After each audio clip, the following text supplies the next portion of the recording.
दो चीजों को याद रखिए, गौदान और एकादशी।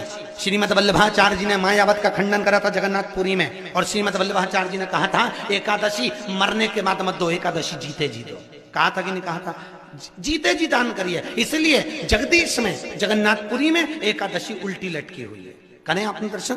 जगदीश में एकादशी को उल्टा लटकाया। क्यों? क्योंकि वल्लभ ने कहा कि एकादशी जीते जी दो। कई पंडितों कहते हैं तुम्हारे दादाजी मर गए, जब 12वें का दिन होता है ना तो पंडित जी संकल्प छुड़ाते हैं, दो एकादशी। बड़े बेटे ने 5 दे दी, छोटी बहू ने 3 दे दी, उसने 2 दे दी, उसने 2 दे दी। तो क्या तुम्हारे दादाजी भिखारी थे जो तुम्हारी एकादशियां लेकर जाएंगे? और तुम कौन होते हो दादाजी को एकादशी देने वाले? तुमने कौन सा इतने पुण्य कर लिए जो तुमने एकादशी दे दी?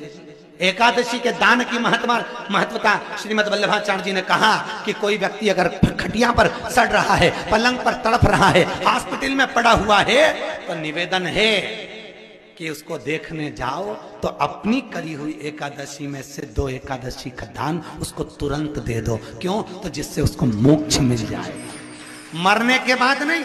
क्योंकि मरने के बाद तो वो 10वें के दिन, गरुड़ पुराण में लिखा है 10 दिन तक जीवात्मा घर की अटारी पे रहती है। कितने दिन? 10 दिन। 10 दिन के बाद जीवात्मा चली जाती है।